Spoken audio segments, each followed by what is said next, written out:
But the prettiest sight to see is the holly that will be on your own front door. Hey, Nick. Hey, Tys. Welcome, ladies and gentlemen, to episode number 120. 120. Of Nick, Tys and Videotape, where we begin our not quite Christmas movies specials. It is December. It's beginning to look a lot like Christmas. It is indeed. It is. We're very excited to be here, where we are talking the ultimate Christmas-adjacent film. We are talking the film that is probably watched and debated the most in December. Yes, I would say that's correct. It's the one where Bruce. He did Moonlighting, and that kind of got him up. But this was the one there everyone was like, fuck, man, Bruce Willis. Oh, yeah, this was what made him a household name, for sure. We're talking Die Hard. We are talking Die Hard. Die Hard 1. Yes. Now, if you rewind right back to the start of Nick, Tys and Videotape, we did With a Vengeance. Die Hard with a Vengeance was episode number 3. Please go back and listen to how much we have gotten better. Have we gotten better? I actually listened to the episode. It's not bad. Yeah, it's all right. Hey, that's decent. Yeah. We get away with it. We were all right? Oh, yeah. We're a bit green. We're a bit green. Yeah. Yeah, what I found funny about it was just the order of the show was we really worked that shit out. Oh, really? We're much better at structuring the show to make it entertaining. Because we had no idea. We were just talking. Well, who the fuck knows it took how like podcast... 45 minutes for us to get to the actual movie. Oh, really? Yeah, Shit. it took a while. What were we talking about? Like all kinds of nonsense. Good. That's what you want a podcast to be. You don't want to have to be, I like our little rants. In truth, nothing has changed. We still talk a whole heap of nonsense 100%. like we are right now. Is there any chance to bring up Marvel? We'll do it. Exactly right. Well, Nick. Speaking of Marvel. We'll get to that in a second. Get to that in a minute. Why don't you tell the people at home where they can find our show? Ladies and gentlemen, thank you so much for listening to us. We are Nick, Tys and Videotape. My name is Nicholas. This is my good friend Tyson. Oh, hello. We are big fans of films. We grew up in video stores. We did. This is what happens. And now we have a podcast. We do indeed. And you can listen to this podcast basically anywhere. Anywhere you can find podcasts. And if you would like to subscribe, all of that stuff, we'd love that. We would love it. Also, we're on all the socials, which is Facebook, Instagram, Twitter, all of those things. If you don't like those, jump on Letterboxd because it is way better without all the ads and bullshit and Donald Trump is doing this and who gives a shit. But yes. It's a sad, sorry state of affairs out there. So just go on a Letterboxd and enjoy your little movies. bubble of movies. Exactly. But yes, you can follow Tyson under TYS_videotape and I am NIC_videotape. That's it. And if you do want to send us some correspondence, sure, you can always email us at nicktysonvideotape@gmail.com. That's true. Maybe you'd like to suggest a movie for us to watch, or you'd like us to rank something, anything at all. We can rank, I don't know, movies with... Go on. I've got nothing. I should have thought of a joke before I actually said anything. Movies with Bruce Willis when he doesn't have hair. Oh yeah, we'll rank the Bruce Willis baldness movies. Baldness movies. When his bald head is the most shiny. Yeah, we can rank that for you. Or all of the 80s action movies that Van Damme did. Yeah, that'd be Tyson's cup of tea right there. Because it went downhill mid-90s. Was it mid-90s? Was it late 90s? Late 90s downhill. Because double team is, I feel, where it... Double team is probably a really good marking point of the complete and utter downfall. Do you know how excited I was when I saw the trailer? We'll get to the show in a minute. Yeah. Okay. Do you know how excited I was when I saw the trailer for JCVD? That trailer itself, was fantastic. I thought... I was legit on board. I was like, JV he's back. He's back. This is going to be it. We're going to see him in the Oscars. No. That was maybe a little bit ambitious. Hey, man. Go Jay. Yeah. It's a good movie, though. It is a good movie. I like it. Nick, why don't we Tys? talk some trailers? Sure, let's do that. Everybody's talking trailers.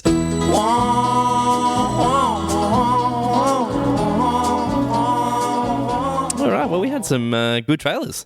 About fucking time. Yeah, I feel like we've been scraping the bottom of the barrel for a little while, and now we've got 2 movies that are probably going to be... 2 massive ones. 2 of the biggest movies of next year. Yeah. Both had their trailers released within about a day of each other, I would say. Yep.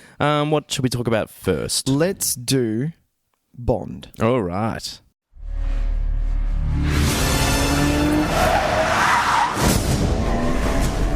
Why would I betray you? We all have our secrets. We just didn't get to yours yet.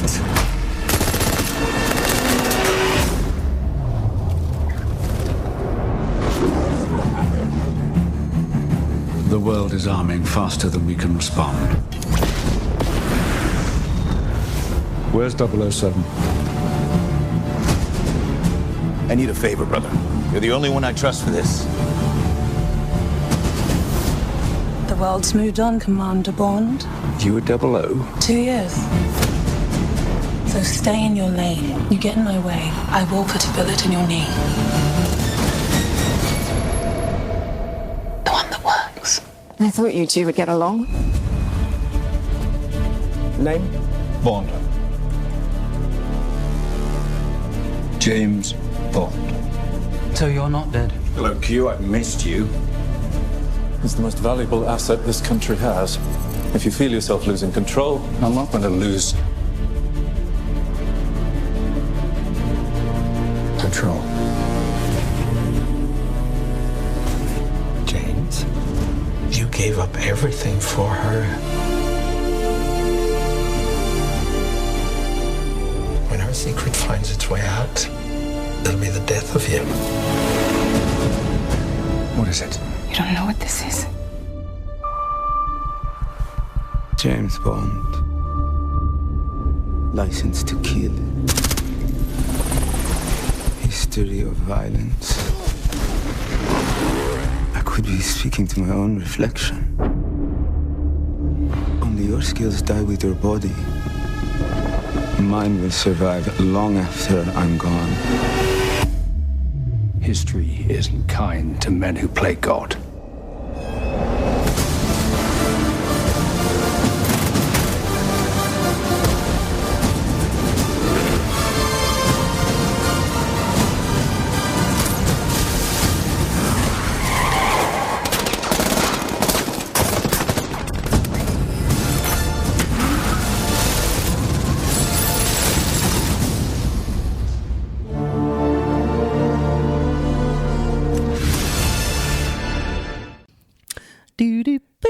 No, you got to go really up. Jesus. It's the action when he grabs the tank. Or when, you know, in GoldenEye, when the plane comes up and the title starts. God, I want to watch GoldenEye again. I have not seen GoldenEye in years. Really? Years and years. So good.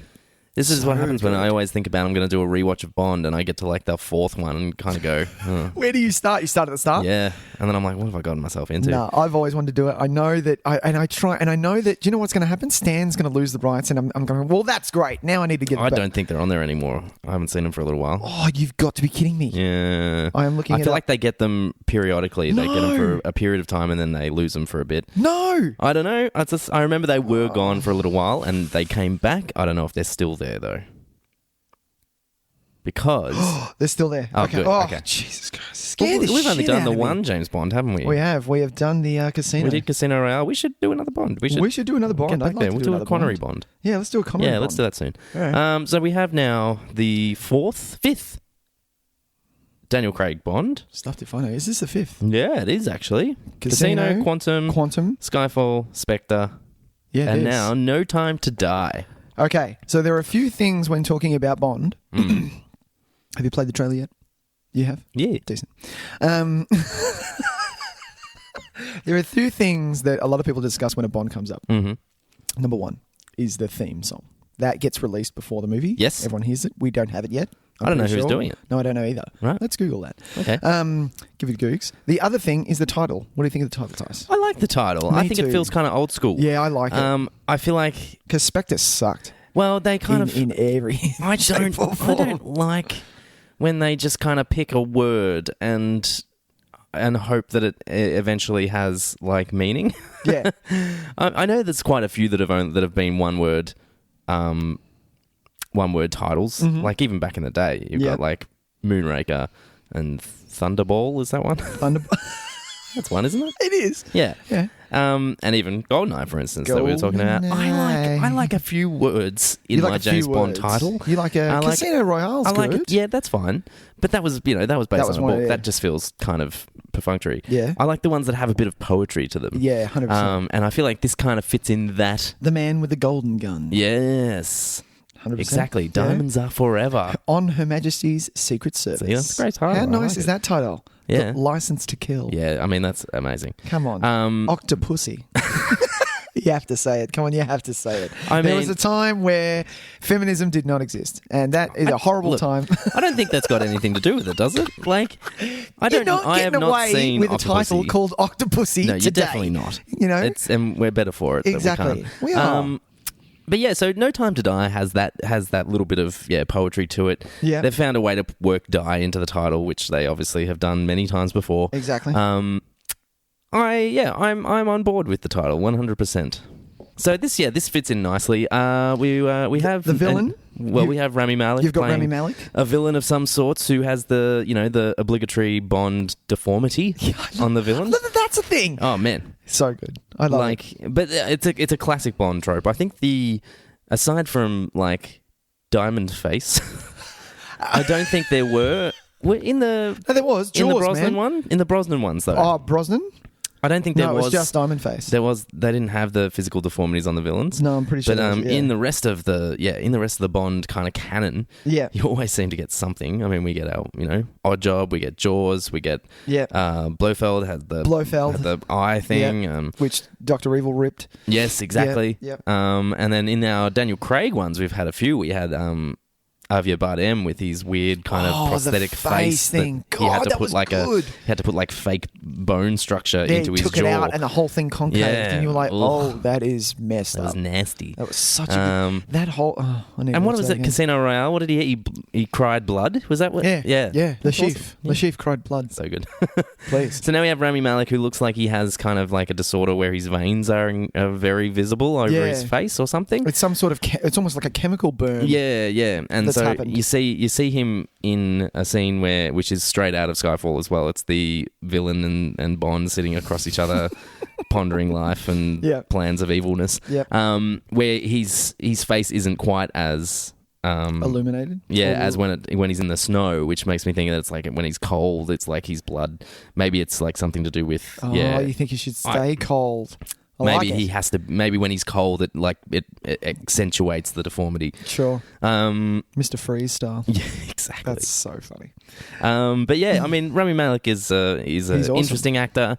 I haven't seen him in much, obviously, Bohemian Rhapsody, but I never watched Mr. Robot. I haven't, no. And they're literally, he hasn't done much. They're the main two things that he's done. And But from what we saw in Bohemian, hey man, he's got some chops on him. he's definitely he definitely commits to the bit, and I think this will be a nice change for him. Yeah. Like, I think that he doesn't have to do somebody else; he can just be himself If and you see what he were- brings to it. If someone said to you, Tyson, we're casting the new Bond, we're thinking you, or would you prefer to play a villain, the villain? What would you rather? Oh, I don't You're only know. getting one movie as a Bond. Oh, really? You're going to be a Lazenby, and you get one Bond, so you can't only because it squashes the if I'm going to be Bond because it's more profitable. Do you know Yeah, I what was about to say I'm set for life. Yeah, you exactly. play a couple if of you play Bonds. Bond, you're set. That is your role for your life. You're Not remembered only are forever. not only are you being Bond and getting that paycheck, but you get the what is the? I don't know. What's my thing? But that's what I'm I'd saying, have to like say, the- like, what's my thing though? Like, what have I got? What have you got? Fake hand? Robot hand? I have no idea. You got a robot? You got diamonds in your face and you stroke a cat.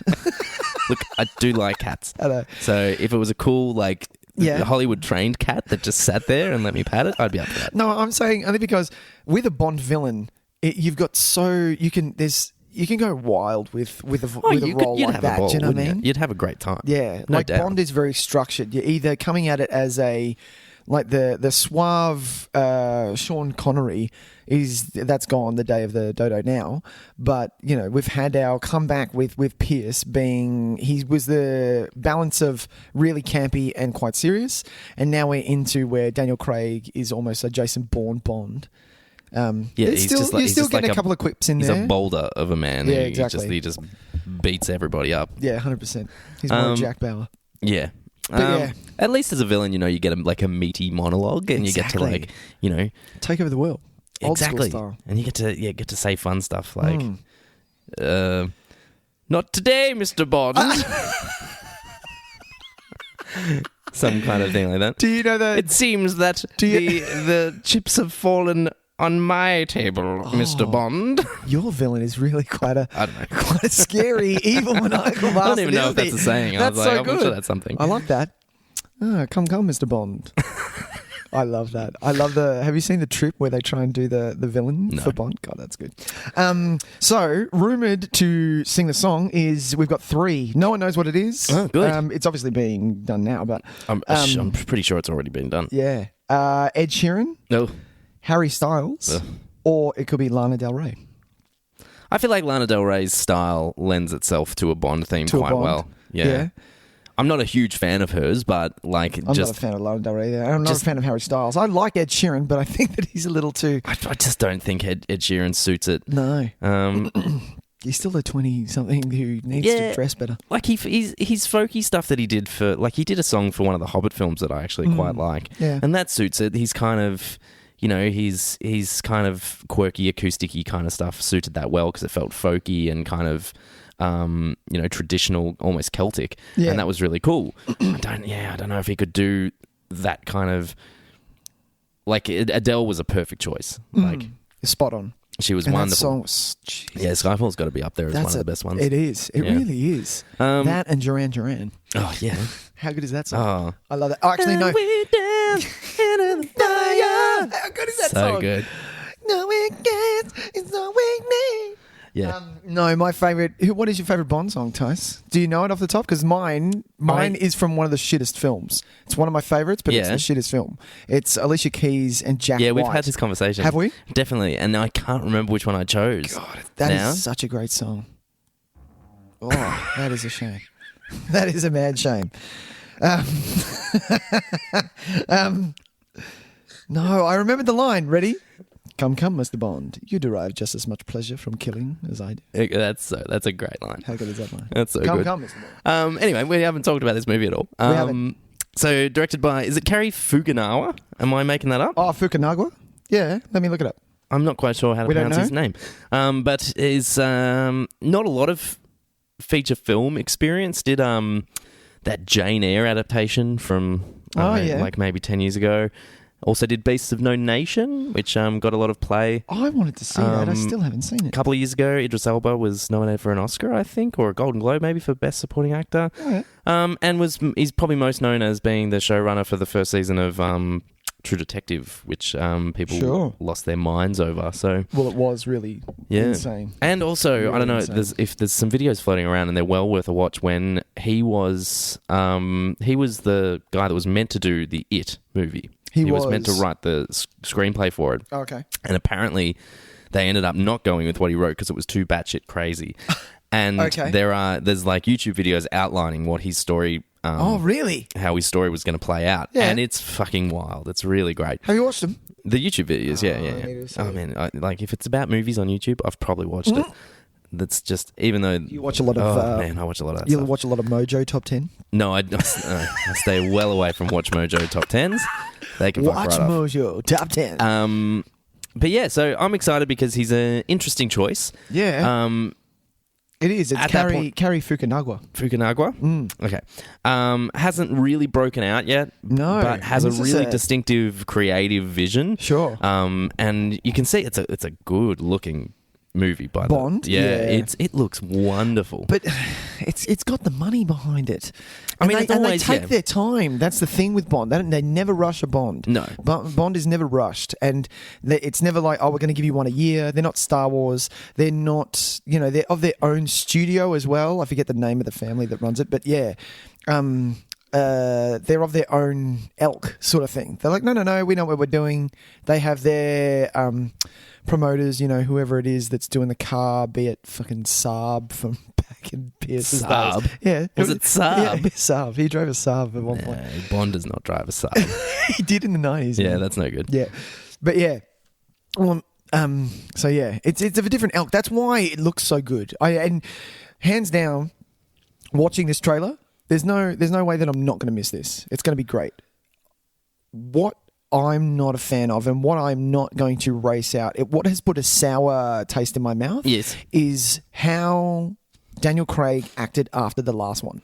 He was quite vocal about not wanting to do another one. He was. So why was he given another chance? He flat out came out and said, "Yeah, I hate doing James Bond. I don't want to do this anymore." Look, I kind of get it, and I get why he's back. That amount of money. No, yeah, and look, sometimes there's maybe just a work ethic and, just a certain sense of professionalism, mate, where maybe you just don't talk about that kind of stuff. Exactly. You just kind of say, oh, look, it was a great experience, blah, blah, blah, but maybe I'm ready to move on to some other things. That's fine.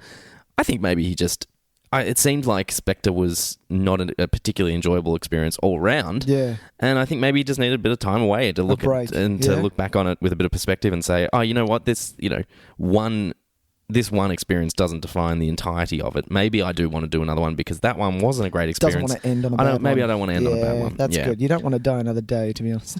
No. I don't think Pierce wanted to finish after that, did he? He wanted to keep going. No, he wanted to keep going. Yeah, but because it was so bad, yeah, they dude, were look, like, to be honest, no, we're done. We kind of shot ourselves in the foot with an invisible car, so... I mean, where do we go from Diamond Face? The only way is to take a 10-year break. 10-year break? And it wasn't quite 10 years, was it? I have no idea. I think it was about 8 years. I think it was about 8. Yeah. God, that's funny. I love that.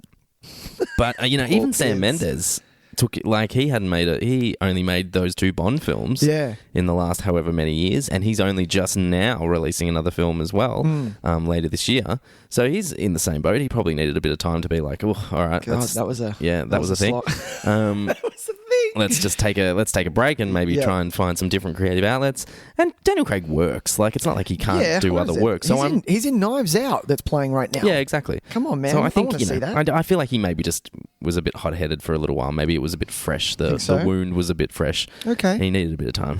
All right. But yeah, this looks really great. It does. I skipped Spectre. So yeah, I might give it a watch. Give it a watch, in the lead up to I want this. to see what you think, man. Yeah, I don't know. Yeah, I'm gonna. before this comes out, I'm going to do a Bond marathon. I'm going to finish every single Bond because I've only watched 2 of Connery's. I haven't watched any Timothy Dalton. Well, he's only got 2, so that's all right. And who? Roger Moore. Roger Moore. I've watched none of Roger Moore. Oh wow. Yeah. So you got almost all of them then. Exactly. And I've watched George's. I don't know why I've seen George Lazenby's, but I've seen his. Probably because I patriotic. Patriotic Australia. No, probably because I knew all of the stuff that he got up to, like the fact that he punched. He just. Oh, dog. Sorry about that. He connected punches with his stuntmen. He punched them. He wasn't an actor. He was a model. They just gave him the gig and he's like, well, how do you do this? Punch these guys. I'm going to do what? I'm going to punch these dudes? Yeah, bring it on. Oh, I pull them. I pull the punches. What do you mean I don't know what that means, mate. Yeah, sorry. No, look, sorry, mate. That's not the way we do it back home. Not the way we do it back home. I've got a ute. You want to borrow my ute? Jesus. That's strife. Oh, mate. That's the truth. This is a bit rough, isn't it? Sorry about that. Did I get you? Yeah. What, I've got to ski? I've never bloody skied in my life. Oh, sorry about that, mate. Did I hit you in the face? Where am I going to go skiing? Yeah. I've been a buller since I was a kid. That'll be. I'll have a. No, I don't want a vodka. What the fuck is that? No, give me a VB. You got a 4X there, mate? No. We can give you a Foster's. Mate, no. Foster's? No, mate. Get fucked. No, you can get fucked, mate. Jesus. Shaken, not stirred. Yeah, fuck off. Oh dear. We could go on, and we will.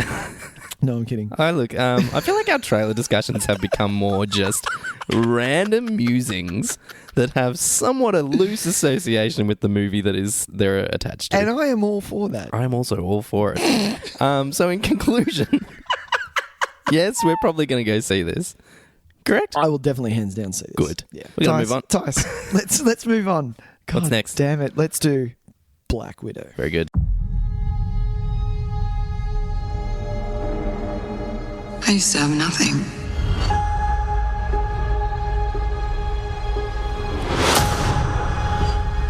And then I got this job. This family. But nothing lasts forever.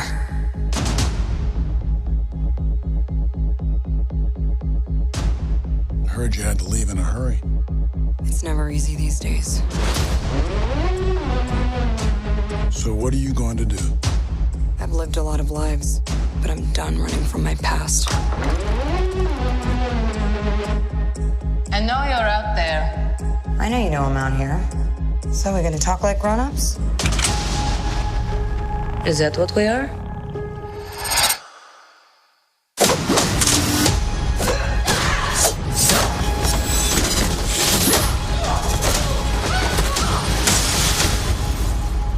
Good to see you too, sis. What brings you home?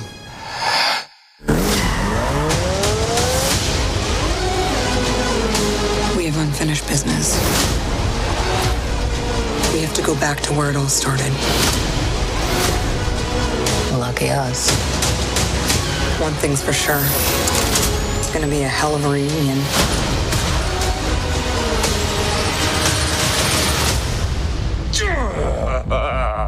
Still fits. Family. Back together again. You got fat.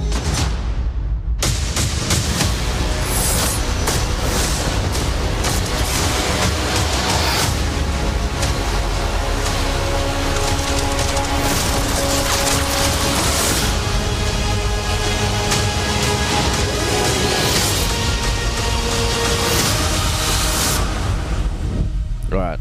Tyson. We were talking way too long about this nonsense. No, I like it. Tyson. Yes. About fucking time. It is about time.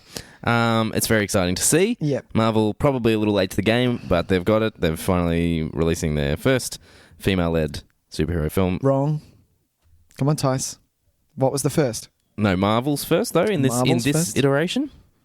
Oh, you're talking about this in phase? the MCU? You're talking about this phase? I don't know. What else was Captain in the MCU? Marvel. Oh, of course, Captain Marvel. Okay. Which is why, because that's come out first, if I was Scarlet, I'd feel ripped. I'm like, sorry, what? Why does she get one? Yeah. Come on. I mean, considering how, she's been in Black Widow's been in there. Man yeah, 2, dude. What's that? That was 2010, maybe, Iron Man 2? Yep. So, she's put in the hard yards, and 10 years later, she gets a solo film. Jesus. Yeah. But we're getting one. We are getting one. Directed by an Australian director, Kate Shortland, I think is her name, which is very exciting. Kate Shortland. You're correct. Yeah, that's very cool. I do like that. We have... She directed Law and Somersault. I remember Somersault. Somersault. And, something else as well. Berlin Syndrome. That's the one. Excuse me. What are you going to say? God. Did you like the trailer, Tice? I did. It looked good. It did look good. Oh, she directed Secret Life of Us episodes. That's hilarious. Nice. I like it. I really liked it. I like that it's based in Russia. I like that we get a lot of that dark Soviet type feel. It feels very the darker side of Winter Soldier. Feels very cold. It does. Doesn't it? It does. I just hope that it's dark enough. I'm not expecting them to do... I just want a little bit of... For those who haven't read the comics, to know what I know about what Natasha has done. Like the Red in the Ledger, just to let them know what she has done. She was a villain. Yeah. She was bad, offed a lot of people and did not give a shit. And it was a massive turnaround from Nick Fury sort of thing. Yeah. I just hope we see a lot of that. I feel like we're going to get a lot of context for that stuff. We'll get to obviously learn a lot more about her. Yeah. We'll get to see some of the people that she did run with. We have Rachel Weisz. We have David Harbour, who's playing the Red Guardian, I believe. Is so. His name. That's correct. The Russian Captain America. Mm-hmm. Red Guardian. That's correct. Which I don't know a lot about. I did read a little bit about him once I saw him in the trailer. Yep. Apparently somewhat of a, maybe not necessarily super serum enhanced, but good. trained as a showcase for the country the same way that Captain America was. Yeah. And David Harbour's great. David Harbour is good. So that's going to be exciting. You're going to see that Hellboy? Even though it got really ripped? Yeah. You're going to see it? Yeah. I'll watch it at some point. Come on. I just want to see... it can't be as bad as people said it was. Exactly. I think surely it's still just got at least an element of fun to it. Exactly. Anyway, but we'll see. This film is set between Civil War and Infinity War. Yes. The villain is Taskmaster.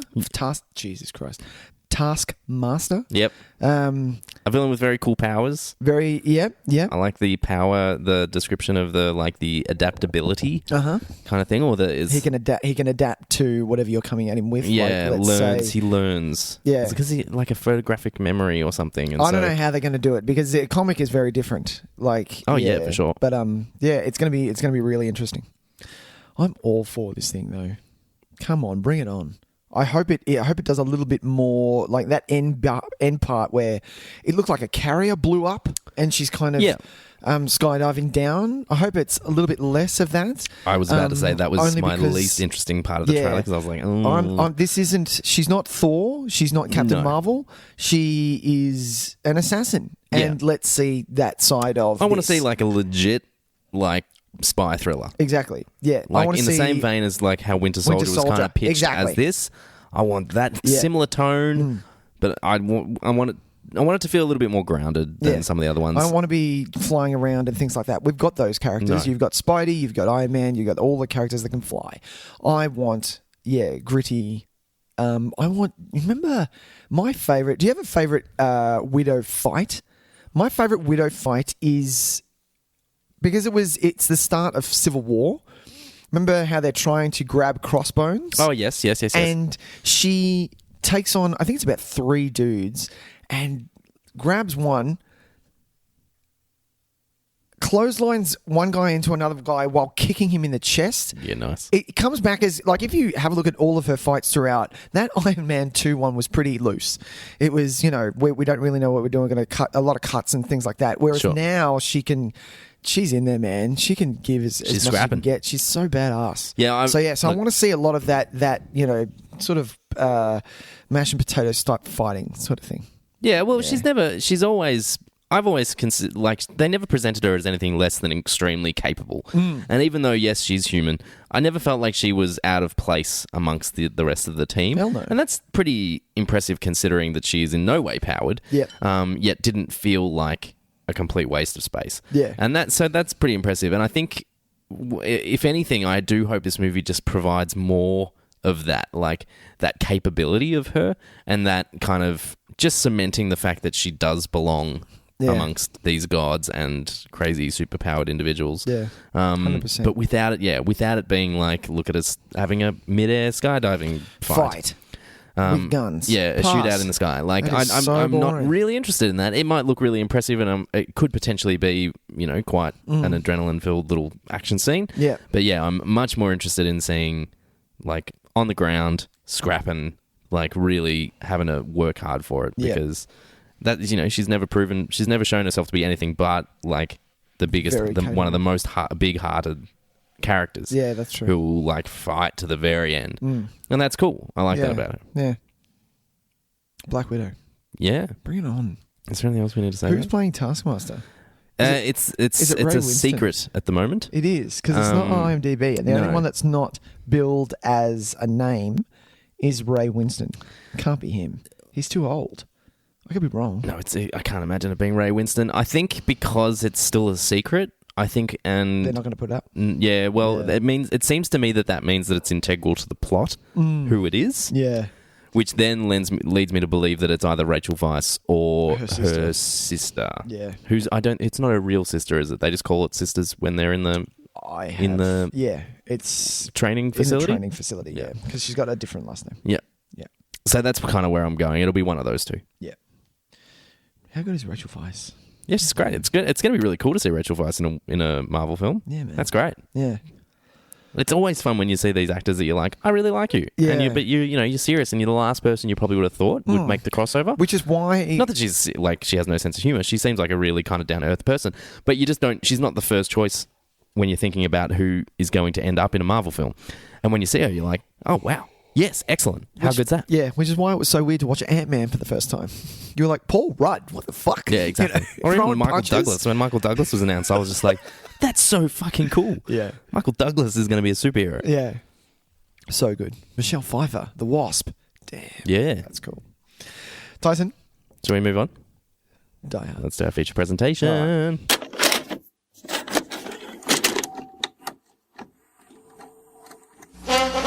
And now for our feature presentation.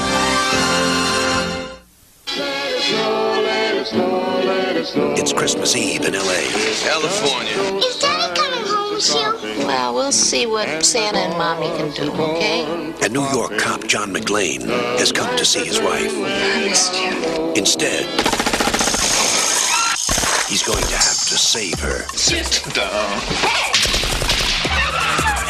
Within this skyscraper high above the city 12 terrorists have declared war. They're about to be taught a lesson in the real use of power. They're as brilliant. Because I am interested in the $640 million in your vault. As they are ruthless. But I'm telling you, you're just going to have to kill me. Okay. We do it the hard way. Now, the last thing McClane wants. Think, damn it, think. Is to be a hero. Where's Howie? Hey, Tucker! Where? But he doesn't have a choice. What does he think he's doing? Job. They have already killed one hostage. This channel is reserved for emergency calls only. Lady, do I sound like I'm ordering a pizza?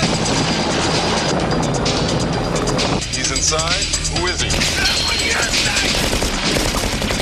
Who are you then? You are most troublesome for a security guard. Sorry, wrong guess, hon.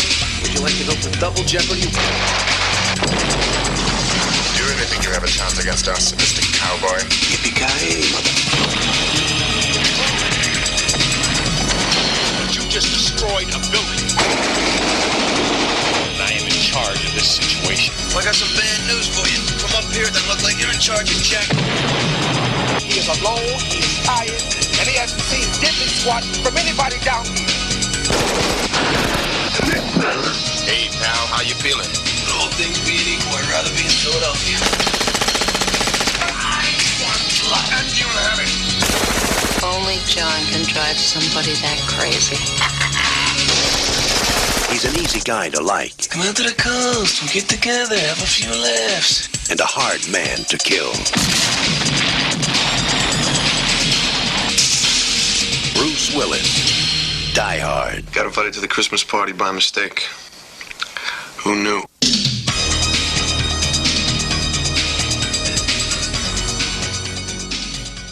Oh, the weather outside is frightful. Dum da dum, delightful. That's how I used to sing that song for such a large part of my life. I didn't know the actual lyrics. I just remembered the way that Al sang it from when he was walking out of the Nakatomi Plaza and just went dum da dum, delightful. I was like, that's some weird lyrics. Love it. I don't know the words. Yeah, I've been singing that all day today. I watched Die Hard last night. Nice. It was badass. I got myself set up too. The only lights, because normally I watch a film, no lights on. I don't like any other sensory. I don't need to know what's going on in the house. Sure. If the house burns down, decent. No, that's not true. But I had my Christmas tree on. Yep. I made popcorn, Tyson. I made popcorn to watch this sucker. Nice. I was like, yeah, I'm gonna let's really treat yourself. Yeah.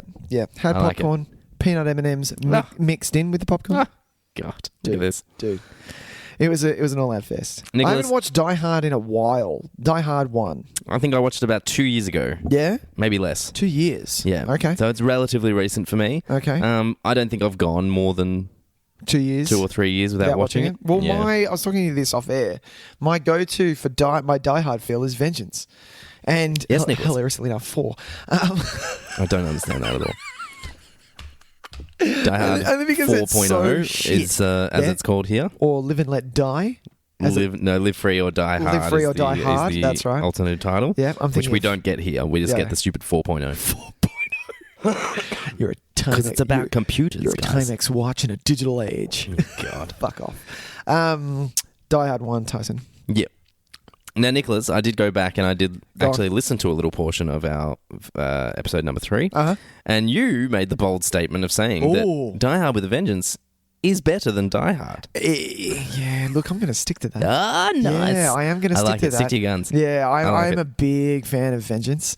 Only because it has a lot more things that I like. Okay. Yeah. Samuel L. Jackson. It Racism. That is definitely not one of them. No, I like the fact that Vengeance refers back to Hans Gruber. You know. Yes, of course. Things like that. I love it. It's good. No, look, and I stand by that. Die Hard with a Vengeance is still a lot of fun. Yeah. But every time I watch the first Die Hard, I'm really completely blown away by how great it is, and I wonder why I need to watch any other movie. I'm just kind of like, why don't I just watch Die Hard again? Like, why? I love when you get like that. Yeah. Why I have movies like that. Like why even risk the potential of a bad movie Why when do I need Die to Hard waste just my sits fucking there? time? Die Hard's just there. I could just watch Die Hard Going again. out and making sure that Knives Out is good when, fuck it, I'll watch Die Hard. Watch Die Hard. Exactly. I have that. Yeah. That's why, I've watched Deadpool 1 or Civil War on rotation for so long. Every now and then you just find a movie that it's just like, that movie works for me. Let's that watch it works again. 100%. There is not a single moment in that movie that does not work for me. Exactly. And I feel that way about Die Hard. Do you? There is not Die a Hard single 1. moment that doesn't work really? for me. I just think it's perfect as an action movie. Really? Yeah. It is perfect. But this is the thing. When watching this and you realise, what year was this? What year did this come out? 88, I want to say. You want to say 88? I'm going to let you look it up. Yeah, you talk. When watching this kind of wrote the book for action. This kind of wrote wrote the book of how to with action movies. This was one of the first when 80s you've got all your tropes in it. It's just awesome. Well, it did kind of changed the way 88. It changed the way that we approached action movies because I think we were in the heyday of, muscle bound action heroes. Yeah. And Stallone and Schwarzenegger and everything else can go to shit. Whereas this guy, he was just an ordinary cop. He wasn't trained by Navy SEALs or something like that. Yeah. There was no, it wasn't Commando, Yeah, and it wasn't First Blood either. You know what I mean? Exactly. He was far more of an everyman, and there was a sense of relatability there. And look, don't get me wrong, I love watching Commando. jacked up Arnold Schwarzenegger basically just mow down dudes with a minigun that he carries around. It's a good time for all involved. It really is. No one's not having fun. Throwing a bloody rake at some guy's face. It's the blade from the buzzsaw. Do you remember that? Yes. He blades him with He uses it like a frisbee. Uses it like a frisbee and takes off his face. I was like, that is badass. See, that's amazing. So good. But there's something really vulnerable about John McClane. Yeah. And I think that's, he doesn't have a lot of guns. He's got his Beretta, and that's it. He's in bare feet through the whole movie. God, you just feel so sorry for him. And then you think back to that fucking guy on the plane, and you're like, it's your fault. Dick. It's your fault with your bullshit story about making fists with your toes. You made it really hard for him. He'd still have his shoes on if it wasn't for you. It was so good. I do love that he has an opportunity to wear shoes, but they're too small. I know. And he's like, How good for is fuck's that? sake. He's like, I have to kill one henchman with toes of that's what is it? Smaller than my sister. Yeah, a feet smaller than my sister's. Yeah. Excuse me. God, that's good. But yeah, so I think that's where the success of this movie really comes from, is that we were kind of surrounded by those kind of action movies, and now we get this one where it could be anybody. It makes you sit down and watch and kind of go, oh, maybe I'd give this a good crack if it happened. I'd do that. Oh yeah, I reckon I could get away with that. Yeah, I 100% would die. I would have died ages ago. 4 minutes. No, I would have survived up to when he's sneaking around at the start. I would have done that. I would have been okay. But do you know the bit where he puts the gun in, when he's using the gun, the rope on the machine gun, when he crawls into the space, and then he uses it as an anchor and crawls down. I would have slid down and died. That would have been me. Actually, you're right. That's the moment where I'm like, oh no, I wouldn't have survived that because I wouldn't have thought to hang on to anything. And even if I did, my fingers would break and I'd just fall. Yeah, I'm not strong enough. And also, I'm not getting in that vent. You're not getting in that vent? That vent freaks me out. I get super, super claustrophobic. Come to the coast, have a few laughs. No, TV dinner feels. I love it. It's such a shit line, but it makes me laugh so much. It's so good. Yeah. This is what makes him relatable. You're right. Because even his one-liners aren't fantastic. That's the thing.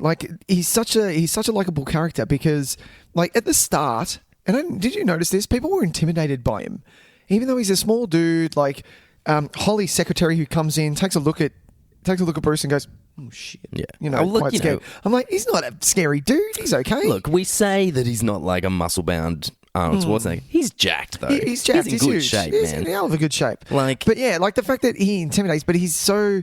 I love his cavalier attitude towards Hans throughout the whole thing, even to the cops who are downstairs. Yeah, he's not intimidated by them. No. he'll never be afraid of them. He's afraid of what they're capable of, and he wants to stop it. But in a personal scenario, he's not afraid of them. Yeah, and that's important. Like that's that. You're right. It's cavalier is probably a good way to describe it. Is that he never feels like he can't. Like he's never going to crawl in a hole and like be overwhelmed by their strength. Yeah, no. He knows that he will be. If he goes, it will be guns blazing, jumping out of a fucking window with a hose wrapped around his waist. Exactly. If it comes to that, it does. It does. To that. Such a good scene. Yeah, and so much blood on the window. Oh my god. So many great sequences, and we'll get to all our favorite action sequences at one point, I think. Yeah, but you're right. Like that's why he's so likable. Yeah, it's because of his cavalier attitude towards it. And is this the first? Did we have a protagonist that was this cavalier with the villain? I would say that we did. I can't think of anything at the moment. So I love how he riles up Hans. All of the dialogue between them. It's great. Meanwhile, smoking like a chain. Oh yeah, like I love how he just finds a pack of ciggies and just smashes them. It's just like, yes, it's a full deck when he punch finds darts. it. Yeah, exactly. It's like, I hope I don't have to run too far at any point in this. When he's talking to Hans, he's got the radio with a smoke in one hand and the gun, making sure he's not being sneaked up on the other, and he's just smoking. Meanwhile, talking and looking for bad guys. That's three things at once. Yeah. That nicotine hit, man, it's probably important. It probably just calms him down. I can barely drive a car. Oh, it's all right. I've mastered out of that. No, I'm kidding. But but even in like his lowest moments, there's really only one moment where it feels like he finally thinks that he's not going to. Yeah, and it's a beautiful moment. It's nice. You forget. This is the thing. Watching this movie, you forget the real kind of heartfelt moments in this movie, and that's its strength. Like you talk about Die Hard, and there's that belief that it is this macho action movie. It's just guns blazing and it's all crack and wise and there's not a lot of heart to it, but there is tons of heart to this movie, man. And you end up getting really swept up in the more emotional parts of it as well. I feel like his relationship with Al. Yeah, with Holly as well. Like they're really, really great moments. Yeah. And I love that in the middle of this like massive, terrible hostage crisis, he just happens to make a new best friend. Yeah. Literally. on a CB radio. Literally. Like that time they take the time for them to actually build what is an incredibly strong and believable friendship. Because they're both just blue collar cops. Yeah. Trying to make it. Trying to do the best they can. And how I totally forgot about Al's story of why that he's on the beat now. Like, and that's not even that. Why he's behind a desk. Still very relevant. Very relevant. Yeah. Jesus. But also, what also threw me, because I thought that it started out well, and clearly it doesn't. All the way through Die Hard is his relationship with Holly, because he gets off the plane, he's got a big teddy, he's coming over for Christmas, it's going to be awesome. Yeah. And then Holly's having a conversation with her maid about, we should, maybe make up the spare room. And I'm like, oh, fuck, we're at spare room already. Yeah. So clearly, they're married, but... In this one, it seems like it's more of a, like, they've built up this certain amount of coldness between them because of the distance. Yeah. It's not so much that they've made a decision to be separated, like... Not in a geographical sense. Yeah. It seems more to me that it's just like she made the move, and because of that distance, it's just built up this kind of weird. They don't really know where they stand anymore. Yeah, and he's frustrated about that, and they end up fighting about that. It doesn't seem like that they were. That it's really like a divorcing. Like it's it's they've had the conversation where it's like, all right, well, we're getting a divorce, or let's have a break and separate. It just feels like it's just this. Yeah, it feels like it's hasn't really been spoken about, and when they do, they just kind of fight about mundane things like her name changing, exactly, or taking the job without really considering it, and so it's built up this kind of space between them. But yeah, it's not like it feels in Vengeance where it's clearly like it's a separation in Vengeance. He's separated. He's really dropped the ball. Yeah. He's like, But yeah, I didn't know that. I totally forgot that. So it's quite good when, because of that lead up, and he finally breaks and says to Al, I want you to tell Holly that I'm sorry. Yeah. You know, things like that. That hits home hard. Oh, yeah. It's a beautiful scene. So good. It's really and quite then moving. when that I call him Walter Peck, because that's who he will Dickless. Dickless, yeah. He will always be that little shit. He's always Dickless. And look, he plays a fucking prick better than anybody. He does he? God, he's good at it. He is a grade prick. He's and the I love 80s prick for his anyone. introduction is like he's being like such a douchebag when he's on the phone. He's like, yeah, I can get us into for dinner. Wolfgang and I are friends. I know, what the fuck? It's just kind of like, oh, you are a piece of shit. I love him. He's so good. There are a couple of pieces of shits in this as well. What's God, he's great. The Coke fiend.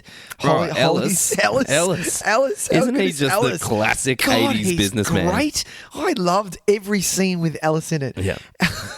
Just funny. a slimy, fucking awful human Talking being. his way out of everything. Exactly. And that's why you coked kind up of to the nines, doing big deal, like big business deals. He's loving life. Yeah, get shot in the fucking face. He is that. Yeah, exactly. Take that. But I love him. I love every scene that he's in. He's so good because he doesn't know what he's doing. So it's so good. It's a really great performance actually because he is so slimy. In that way that only 80s people are, where he's got the beard and the longish hair. Yeah. Well, even the little things, like when John is it John going into Holly's office or something, and he's in there, he's like, oh, sorry, I'm just making a couple of calls, and then leaves. I'm like, no, you weren't. What were you doing in here? No, he was 100% doing coke because then John McClane goes, oh, you missed a bit. Yeah. He's like, oh, shit, sorry. Yeah, that's right.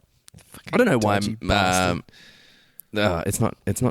His name's not Nakatomi. It's the guy that runs the company. It's Nakatomi Towers, man. Yeah, but it's not. His name isn't Nakatomi. His name isn't Nakatomi. It's Takagi. Yes, Mr. Takagi. I don't know why he keeps Ellis around. I mean, he seems like a really he sells, man. But no, but Takagi seems like a really like down earth dude. Yeah, he's like a by the book. Tell me he wouldn't be like hard. every time when like he sees him doing some cocaine, he wouldn't be just like, you stop that shit. You stop that shit or you're Ellis, fired. you cut that shit out. Yeah, you cut it out. You cut it out right now. Yes, Mr. Takagi. Exactly. Exactly. He seems like a real he's, and considering that he's like, Holly isn't exactly like, Holly seems like she just gets the job done. Like she's really good at her job, but she doesn't party. She just does her thing. No, it's because she's second in command. That's why. Because she's actually responsible. She's like, no. I'm second in command. I oversee all of this stuff. I got to make sure that this is done and this is done and this one, and making sure everyone's going to have a good time. Yeah. Also, I've got 2 kids at home. Things like that. But yeah, Ellis is just like, hey man, let's see the party. What's going on? What are you guys doing later? Do you know what? He's probably a real fucking, like, he's got no social life. He's just really excited because it's the Christmas party. 100%. And so it's just like, oh, finally, I'm gonna get a little bump of coke. It's gonna be real fun, guys. We're gonna get, we're gonna do some coke with what's her name from accounting. From accounting. Yeah. I think she's got her eye on me. She looks great. She looks really good. Yeah. Meanwhile, she's a fucking intern who's 18. Yeah, that's exactly what he's. Yeah. Yeah. Do you know what I love? Like straight up, it's a couple of minutes into this movie. You've got this is how 80s this movie is as well. John has his piece on him on the plane. Like, that doesn't happen anymore. Oh, no. He steps off the plane, still in the airport. First thing he does, lights up a cigarette. I'm like, oh, decent. This is good. This is good. The airport. And then we get to the office, and this never happens. I love that this is a thing, but there is no way in shape or form that this is actually real. This is only in films. Yeah. Office sex at parties. Oh, yeah. Like, people just fucking off to go fuck in a room. I'm like, when does that fucking happen? Man. Yeah, man. Hey, man, we're off. We're getting... Oh, you guys got this room? Yeah, cool. We'll take another one. I'm like... This is how the other half lives, man. I don't understand it. I love it. I love it so much. I work as a teacher, man. No one's going off with other teachers at the Christmas party into the staff room. Go to the staff room. Oh, sorry, what's going on? Oh, we're in the ceramics room. Sorry about that. Fuck. But man, you never know. God damn High class business. They're all riding high. They're all fucked on coke. That's so funny. And it's not even that Sex in the Office thing. That's not even an 80s thing. That happened in The Dark Knight. Do you remember that? Oh, I remember in The Dark Knight. Yeah, at Harvey's money, his fundraiser. Yeah. Bruce sees that the Joker rocks up. He fucks off, and the girl's getting redressed, going, "Oh, you've got a panic room, thank God." And Bruce closes the door. That's right. People still do it as if that happens, man. At least that was a house. Yeah, he's. I want to go to parties. Point of that rant. I want to go to a party where people are going off and having sex in rooms. I just want to go to a crazy party in a high. What am I trying to say? In a skyscraper. High-rise building. Yeah. Just one of these. Although it kind of looks boring, and it's also there's not a lot of people. It's about 5 o'clock, isn't it, or 6 o'clock? But they knocked off at 2. It's drinks after 2. It's like Friday drinks. Dude, it's Friday drinks. We're half cut. You had a boozy lunch, and then you came back, and you're like, well, nothing's really going to get done. We're fine. Let's just pack up. It's Christmas Eve. Is it Christmas Eve? It's Christmas Eve, yeah, Tyson. There you go. Merry Christmas. No work's going to get done. We're fine. Why don't we just start drinking? Yeah, look, let's start drinking. I got to wrap the kids' presents. I got to get home. Yeah, exactly. The maid's looking after them. She's working overtime. She's fine. She's fine. She's lovely. Get the cocaine out. Because I'm here for an hour. We might as well. I got shit to do. We might as well make the most of it. Yeah, it's very good. So, what else we got?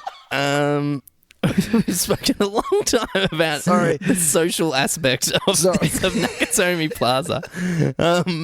God. Everyone knows this movie though. That's why we can talk about anything.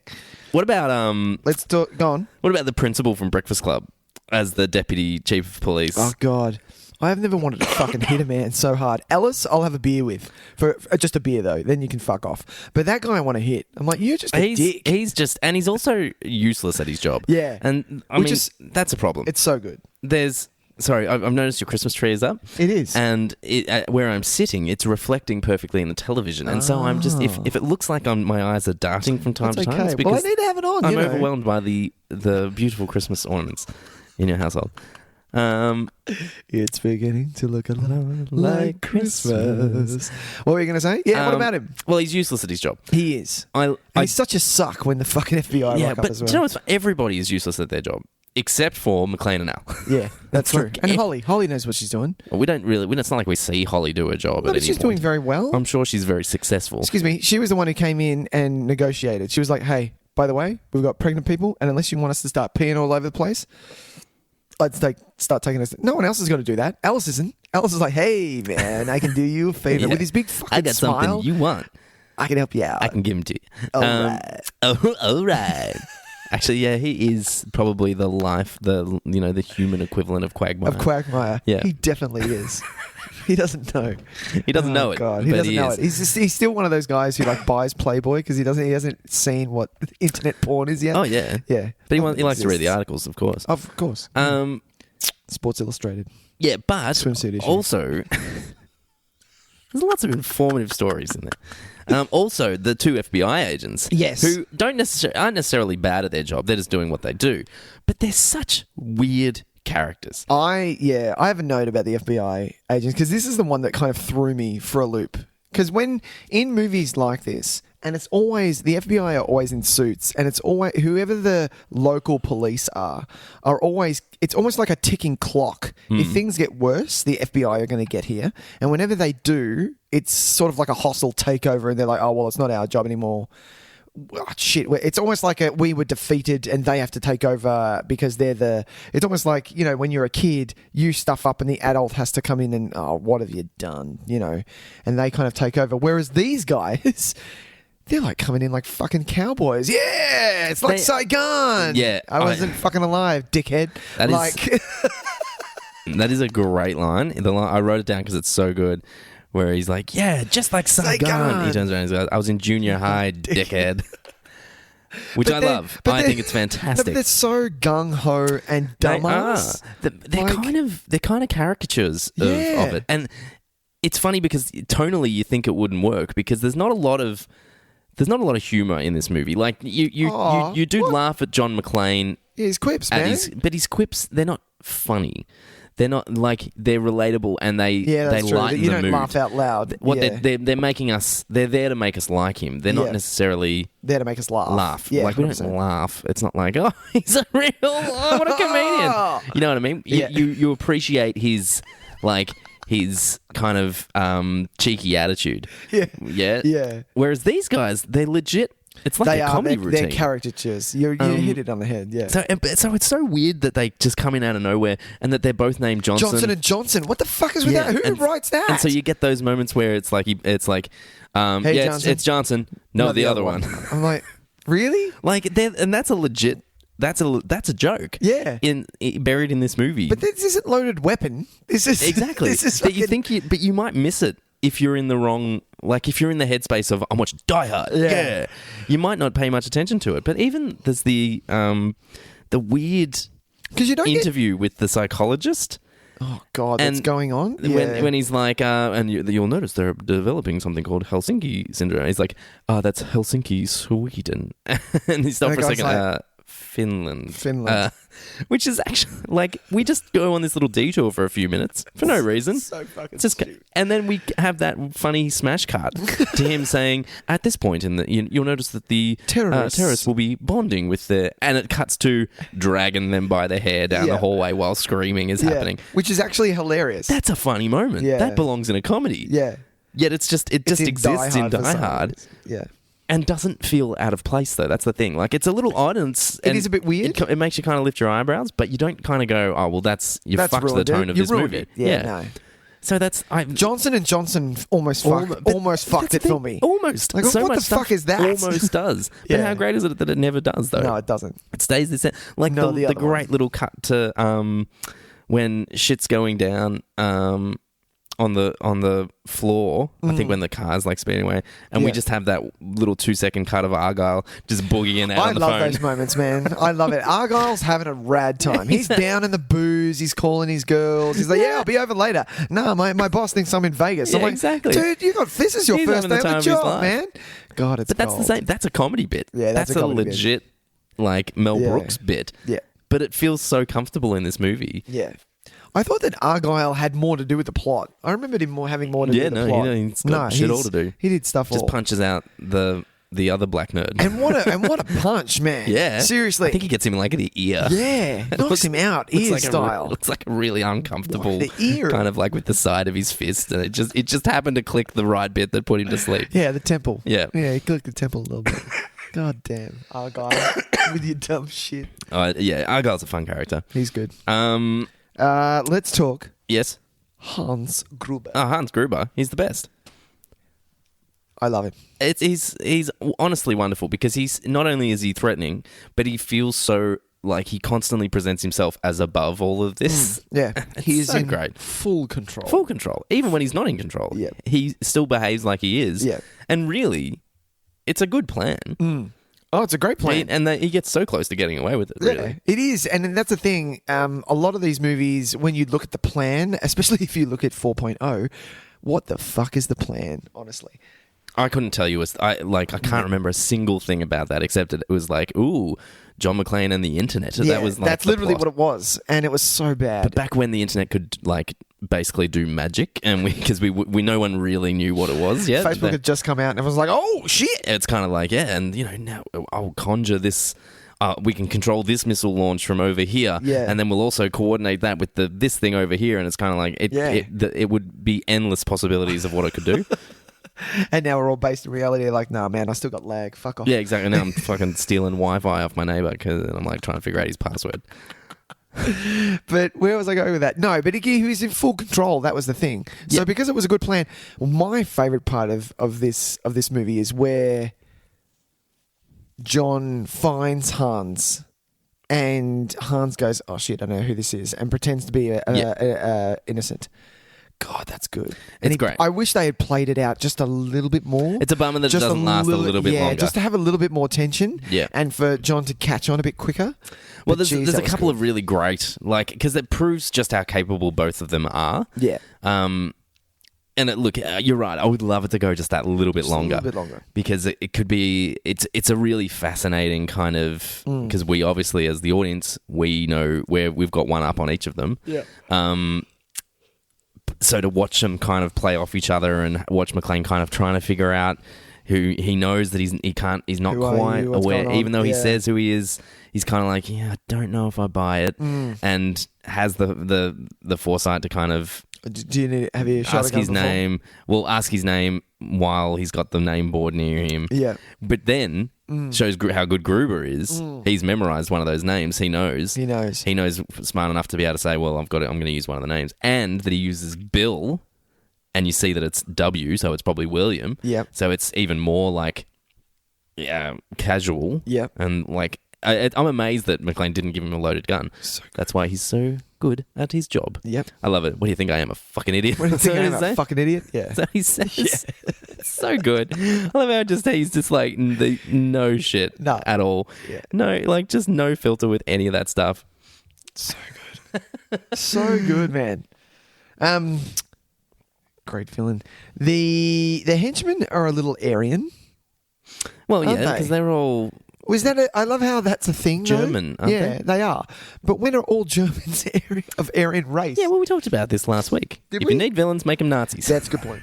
But when do they need to be? They don't need to be Aryan. They don't need to be blonde and blue-eyed. Master race. Yeah. I mean, you got Gruber. He's not. You've got the guy that mans the front desk. Oh yeah, he's not. It's either. just the two. It's the two brothers. Carl and Mitchell. Is it Mitchell? Mitchell. It's not Mitchell. I have no idea. I made it up. Is Carl the big one? Carl is the big one. Carl's the one hanging by his neck at the end. Yeah, and Mitchell is ho ho ho. Now I have a machine gun. Exactly. Franco.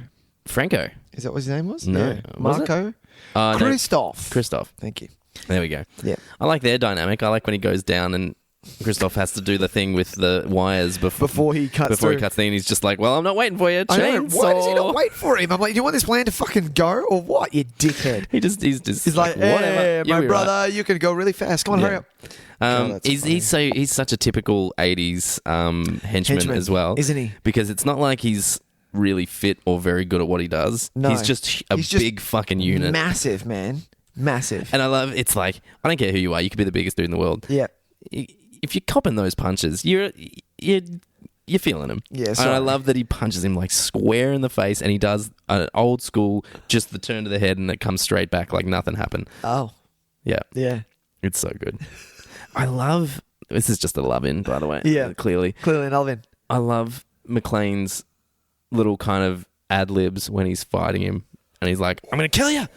I'm going to cook you and eat you. I'm going to cook you and eat you." I was like, okay. Whatever you got to, whatever you got to say to get through it, man. I know. Seriously. I love how much he's just psyching himself up. Yeah. It's so good. But he does that throughout. He does that when he's fighting the big lurchy guy in Vengeance. So he goes, "You ever see monsters? They got the big fucking lurch." God damn, it's funny. It is good. It is good. What else? I have a bit of a question. Okay, ask me some questions. Carl is hanging by his neck at the end. Yes.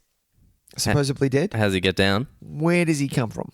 Where? Because he's out the front, and it looks like he's emerged from luggage or something. I have no idea where the fuck he came from. I'm like, how did you get down here? I don't necessarily need that beat. I don't think it adds him coming back. Yeah, I don't think it really adds anything. But Al shoots him, and uses his gun. Yeah, I know, but also it's kind of lame. It's kind of like, well, maybe Al shouldn't use his gun. It's a little bit lame. I don't hate it being there, by any stretch, but for me, it's kind of I really like the moment between Al and McClane, right? Because I think it's really heartwarming. Yeah. And we get the hug, and then he introduces Holly, and she's like, "No, it's Holly McClane." They have a great little moment. That's true. Anyway, then he shoots Carl, right? And it cuts back to him, and it's almost like McClane's kind of like, and then the limo comes up, and he's like, "Oh no, put the gun down. It's okay. It's okay. Al. He's with me. It's cool. It's cool." It's almost like he kind of goes, "Hey, let's get out of here. This guy's crazy." I think we should... Nice shooting, Tex. You know what I mean? It's kind of like, yeah. Oh. Yeah, it's a weird beat. It is. PTSD flashback now that Al's going to have. He just starts offing people at the top of the bell towers. That's it, because he's like, "Oh, I've used the gun again." Oh, shit. It's all over. It's floodgates. Floodgates open. That's it. So maybe I don't need that moment. I love that they get in the limo that's wrecked. I don't think that thing's driving. That was the last we saw of it was pretty trash. Hard into that van. They just drive 100 meters down the road and it just all collapses. Just collapses. Fuck it. Call Uber. Yeah, exactly. Oh no, call a taxi. It's the 80s. That's it. Yeah. But to answer your question specifically, I have no idea how we got down. I don't think it matters. Yeah. I love how, going back to the FBI, I love how okay they are with collateral damage. Oh, yeah. I'm estimating about 25%. Are you kidding me? I'm okay with that. All right. Jesus. That's a lot of people dead. Remind me if I'm ever in a hostage situation to kind of do the math. Yeah. Not only that, it's if you're in a hostage situation, you want to make sure that you're the one who's John McClane and going off and doing your own thing. Like, you're not going to sit there and... No, don't sit with the group. That's ticket to death. Exactly. For sure. Exactly. God damn it. Yeah, like any opportunity you have to sneak away, sneak away. Take it from me, listeners. Sneak away. Tyson says sneak away. Here's all your hostage situation tips. Yeah. Unless you're an undercover cop, then you're going to get it like the guy in Point Break. You know, hey, I'm a cop. Back me up. And he just gets blown away, man. Well, no, because he did the wrong thing. He tried to shoot them instead of sneaking away. Exactly. Don't try and shoot. Be very, very sneaky. Just die.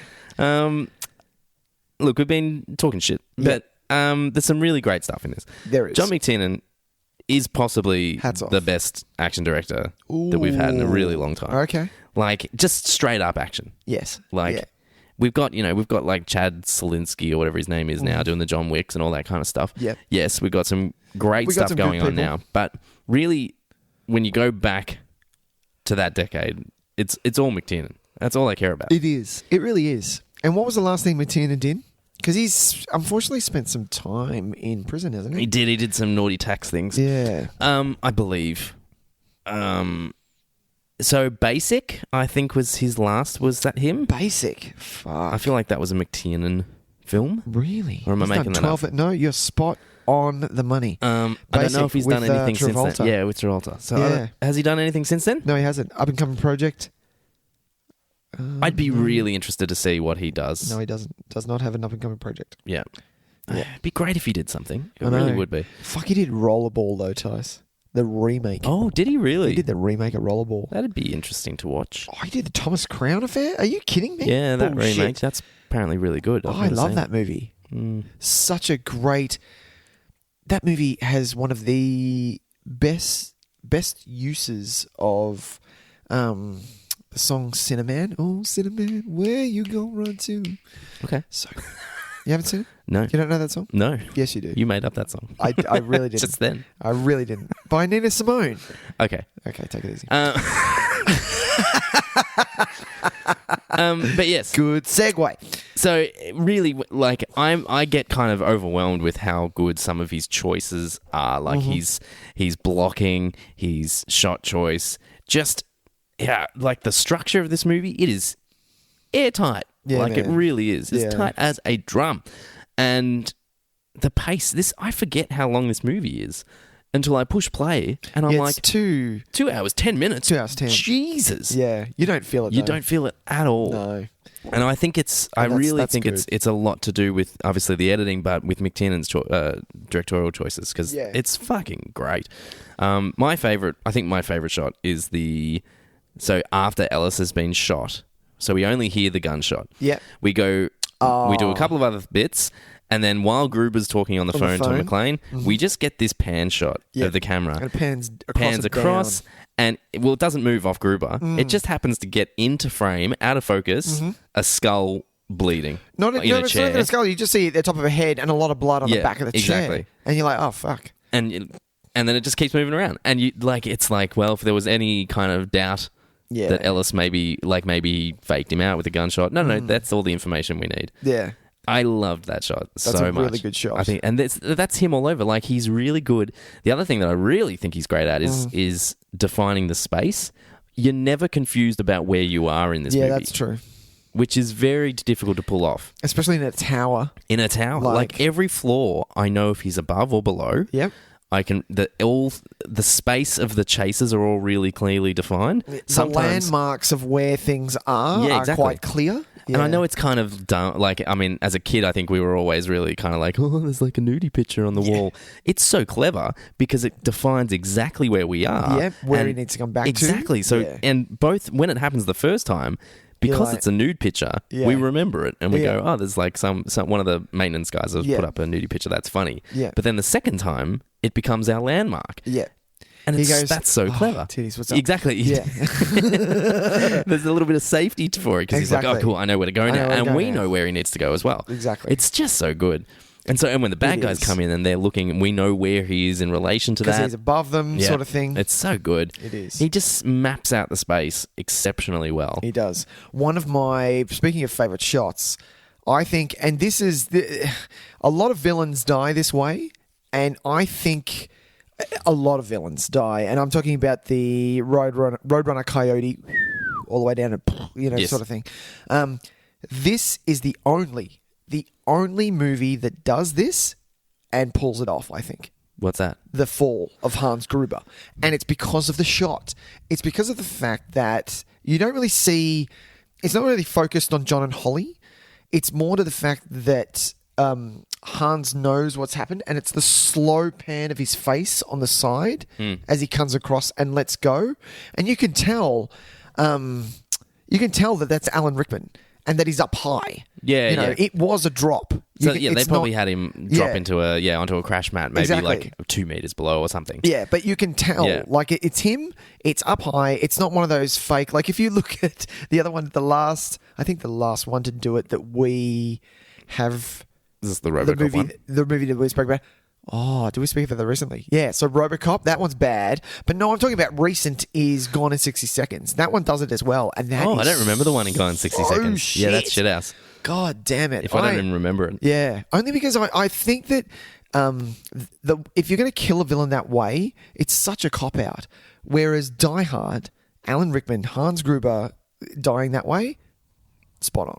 It works.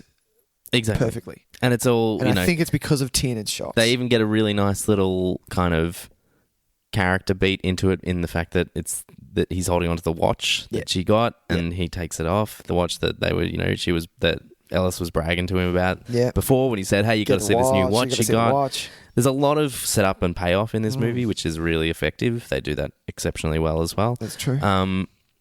But yeah, I don't know if it was you telling me the story or if it's just a story that exists in the cosmos that I'm aware of. Yeah. The reason why he looks so surprised is because they dropped him on the wrong count. They did, yeah. Yeah. So they said, okay, we're going to let go of you on 3, and they went on 1 or something. And loved it, yeah.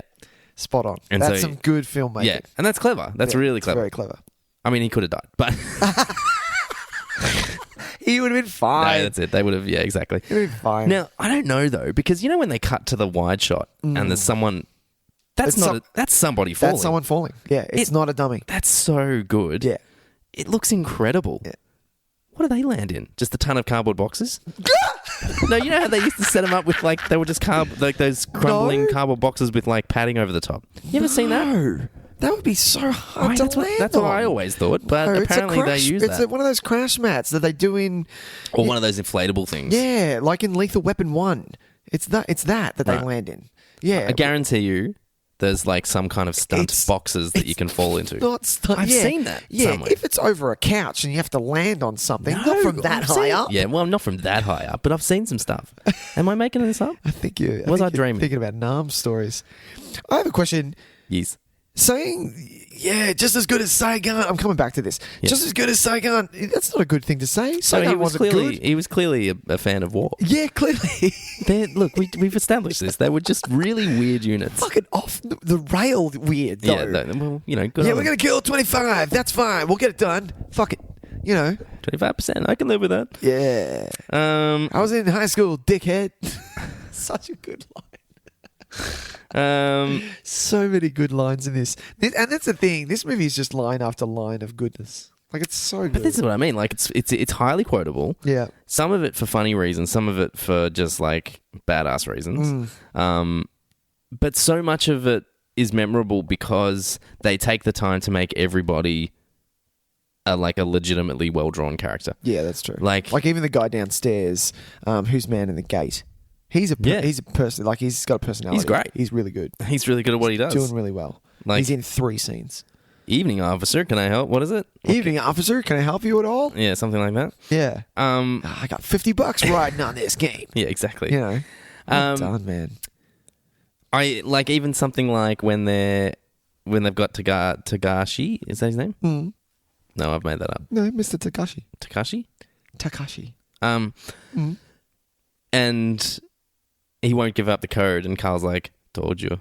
$20. And then when they shoot him, he just hands him a note. Yeah, to go. just hands him a note. That's so like small but really poignant. Yeah, and it helps us understand these characters so well without any real kind of. It doesn't like it's not trying to be show offy or put really kind of distract us with this stuff. And then just lets it happen. Yeah, and they're not cardboard cutout henchmen either. No, none of them. They have lines. There's maybe like one or two of them that are a bit generic. Yeah, you need them, but not Carl or any of the other guys. Oh, well, and you get our favorite 80s stuntman of all time. What's Al his name? Leong, yeah, man, who has his little moment where he's ready for the shootout and then goes, "Oh, my Hershey's bar, much chocolate." Fuck yeah, I love him. Big Trouble in Little China. That's what I always see him from. Big Trouble in Little China. I need to watch that again. God, that's a good movie. There was just released or being released this month is a Blu-ray special edition from Scream Factory. I'm waiting for that cover. If that cover's not fucking badass, I'm gonna be fucking livid. Have they not released what's on the cover yet? I haven't seen it. Okay, I'll have to look. But I mean, obviously it's an import, so I've never bought a Scream Factory import, so I'm really? Yeah. Well, because why? Well, it's so expensive that I never really. I'm kind of waiting for that one that I'm like, what's going to be the one that I get? Because I really want to get a Scream Factory Blu-ray because they just do such amazing stuff. Right. But then, how expensive are we talking? Like $50. That's a decent. If you like, but you have to like you the can't film. get them through the website either. You got to pay. You got to use one of those. One of those proxy mailbox things where people send it. They send it somewhere in the States and then they send it to you. Yeah, man. So it's all a big fucking nightmare. But then it's a bit of a. Someone else released all the John Carpenter ones with the new remasters and with all the special features. Studio Canal did an Australian Blu-ray of them. So now I'm kind of like, oh, maybe I'll just wait until we get similar versions. Yeah. Anyway, that cover that's a rant. sucks. No, I'm not for it, man. They tend to use artwork original covers. Yeah, they tend to use newly commissioned artwork on a lot of their stuff. That is a pain in the ass. Yeah. How good is this movie? It's probably a reversible cover with the original. They do that a lot as well. Do they really? Yeah, I'm getting it because I've been holding out for a good for Big Trouble in Little China because the cover that we have is absolute garbage, so bad. Yeah, like. Who said okay to that? I bought that from an op shop because it was like $2. But whoever did that clearly doesn't like film at all. I know it's but there are people like that work at those companies that just when it's like, oh, we need some artwork, they just get the graphic design guy who just kind of goes, oh, picture of this, picture of that. I got that blah, off blah, Pinterest. blah. It's fine. Yeah, are you fucking kidding me? Do you even work here, mate? Exactly. Yeah, piss off. Anything else about Die Hard? Argyle. I love Argyle. I feel like we've kind of talked around a lot of Die Hard, but it is super duper effective. Everyone knows it. Everyone loves it. Does anyone not like Die Hard? Are there people out there that have problems with Die Hard? What problems do you have? That's what I want to know. What problems do you have? Welcome to the party, pal. Who's he talking to? Because no one's hearing that. Actually, that is a point that I did want to make because it actually is really cool. Yeah. They set him up early in the film as somebody who talks to himself. Yeah. So that when he does it to set up certain expositions, things, where he's like, hey, Hans, what were you doing? That kind of stuff. Yeah. It doesn't feel out of place. Feel out of place at all. Very clever because we need that as an audience. Exactly. Because his thought process. He doesn't have a Samuel L. Jackson to riff off. Yeah. So he doesn't have someone to go, what are you thinking? Like. Yeah. It has to be himself, so it actually works out really well just by having those few little bits, even at the start where he's like, California, stuff like that. Or even when he takes his shoes off. Yeah, God damn it, he was right. Yeah, exactly. So good. And I also don't, you don't question him as someone that talks to himself out loud. No, he seems like he would. Well, no, Bruce Willis. Usually that makes you kind of be like, oh, don't want to be around that guy. You're a bit of a weirdo. But I'm okay with it. Because it's John fucking McClane. That's cool. Yippee-ki-yay, motherfucker. Yippee-ki-yay, motherfucker. Yeah, we were talking before we recorded about how great the yippee-ki-yay is in this because it's like he's taunting him with it. Yeah. Because he's like, listen, you're a cowboy. And he's like, oh, you fucking wait. Exactly. You don't know. So it's so good. Yeah. Yeah, I think I like it better than what it's become later as where it's been like his send-off line, which is number 2's fault, really. It's number 2's fault. Because he says it as he blows up the plane, doesn't he? Yeah, he throws the lighter on the plane fluid. Yeah. When does he say it in 3? Oh, to the end with the bullet. Yeah, that's right. That's right. So it's become like the final move. Yeah. It's his finisher. He doesn't say it twice in this, does he? No. He doesn't say it at the end. No, he just says, what does he say to Gruber when he like he shoots him, and then something like safe landing or because as he's fading backwards into the mirror into the glass, he says something like safe travels or safe journey or like happy trails, pal. Is that it? Yeah, something like that. Something like that. Do you know what I do love in this old school stuntmen glass takes? There is a lot of glass in this movie. There's a lot of glass. But squibs going off in kneecaps. There's one guy. And he lands hard. He lands on his face into the plastiglass. I'm like, man, you earned your paycheck that day. There's a shot of John McClane's stuntman, Bruce Willis' stuntman, getting like shoved into a wall. Yeah, I saw it. It's clearly a stuntman. It's clearly a stuntman, but it's brutal. Yeah, it's so good because it's just like it's a real old fashioned. Just you're just going into the wall, man. Sorry. Yeah. Okay, here we go. And 3, you're 2, your money 1. Here we go. Oh, fucking that hurt. Yeah. Yeah. And when they like roll down the stairs, it's like, well, they're just rolling down a set of stairs. They're not fucking around here. It's not even. No. God, maybe move the camera a little because that's clearly not Bruce Willis. No, look. Yeah. But still. They do a good job of substituting in Bruce Willis for shots where you can clearly see his face. It's just every now and it's the guy that they've got at the back of his head is a different shape. It is, yeah. And it's the haircut is and the haircut's a bit different. Yeah. Is that. I have a question. Yes. It's sort of a Die Hard one shot that you see a lot. It's when the helicopter lands on the roof and he's got the hose around and he jumps with the gun. Is that Bruce Willis? Because I think that's Bruce Willis. It might be. Because for all we know, it really looks like Bruce Willis. For all we know, the floor is like it's right there. Are you saying that maybe the explosion? I'm saying because there's no CG. No, but you notice that they cut away from so you get the moment with the explosion behind him. Yeah, that's probably quite far away. Okay, because then they cut straight to the shot of it, the wide shot of it all exploding. And I'd say the helicopter's probably superimposed. Yeah, I'd say it's cut in. Yeah, it'd be rotoscoped in or something like that. Good old matte. Yeah. What is it when they matte painting? It's just someone's holding a matte painting of a helicopter and they just slide it into frame. Yeah, bit slower there, John. Yeah. Good. All right. God. Look, Nick, I think that's going to wrap us up because we could just talk about it forever. We could be going forever. But I like I said, watching it today reaffirmed that it's got to be close to a perfect action movie. Oof. I love it. And it's your favourite Die Hard, flat out. Yeah. Question. Yes. Did we talk about this in Vengeance? We did Vengeance? Yes, we did. Did you rate them? I rate them pretty much in order of release. Really? Yeah. 1, 2, 3. Yeah. You think 2 is better than Vengeance? Well, I like 2 more only because it's the one I've probably seen the most. The most? Yeah. You've seen 2 the most? 2 was always on television. Always. Really? Channel 10, Friday nights, Die Hard 2 was always fucking on. Yeah. And I watched it so much as a kid, just so much. Adults only rating. Yeah. AO. Exactly. So I just know it. I'm just really familiar with it. I don't think it's a better movie. Okay. No way, man. But it's just Vengeance. Yeah, at the top. But I'm talking about this is incremental. I think number 1 is a bit of a step above them, but 2 and 3 for me are interchangeable as their quality. Whoa. I would just put 2 in front for now because it's got more of a nostalgic value for me. Right. Who is the villain in 2? What's the actor's name? It's William Sadler. Oh, I know who that is. Yeah. Nice. And Franco Nero, I think, is the other guy. Maybe. Yeah, I don't know. I could be making it was Rennie Harlan, wasn't it, too? Yes, it was. Directed by Rennie Harlan. Yeah. Nightmare on Elm Street 4 years. You did a good job, I thought. Yeah, man. Dennis Franz. Should we move on? God damn. Die Hard, Tyson. Die Hard is great. No, I'm not done yet. I'm not done. I need to know if you've seen 5. And I need. Yeah, I've seen 5. You've seen 5? Yeah. Jesus Christ. It was no good. What did you think of 5, Tyson?